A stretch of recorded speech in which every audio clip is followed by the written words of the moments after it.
Forced leadership and Godfatherism is a style of leadership inhibiting Nigeria's development. That's the thought of the Bishop of the Catholic Diocese of Sokoto, Matthew Kukah. His position is for Nigerians to rather support contenders for political positions who have their plans mapped out for the country rather than for contract candidates.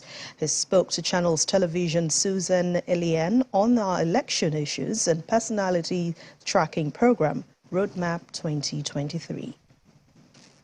I think what it is I always say to people as a priest that the solution to a bad marriage is not a new marriage.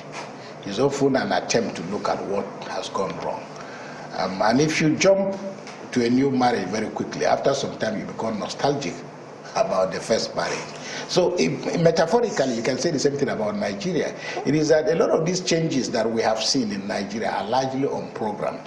If you go back to even 1966, and you can run through the entire history of who has been prime minister, who has been president, who has been, whether through a military coup, there's been no linearity, if I may use that expression. There's been nothing linear, in the sense that military coups by themselves that stretch over a 20-year period were just glorified banditry and armed robbery, because you pulled a gun and you became head of state.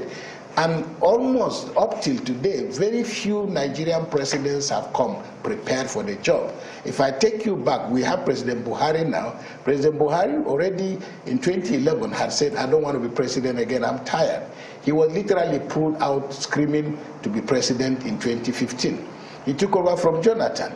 Jonathan himself, you know the circumstances that brought him to power.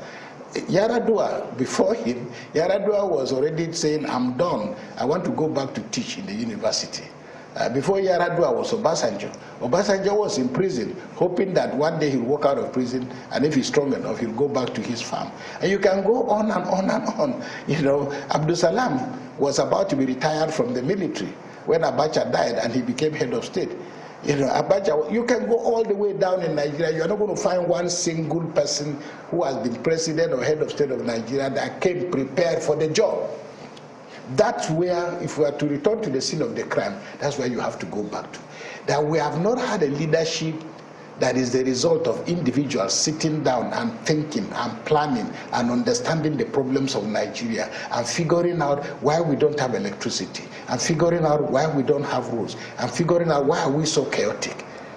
That is away from the shadows of governance and politics, just thinking through, whether it's by way of a retreat. If you came through with seminars and conferences, and then you finally have an aggregate of answers and possible suggestions, with the database of people who have the ability, people you can call on to do X, Y, then you'll be talking about a government that can have results.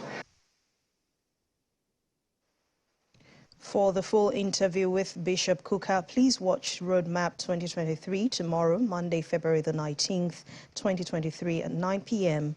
right here on Channels Television.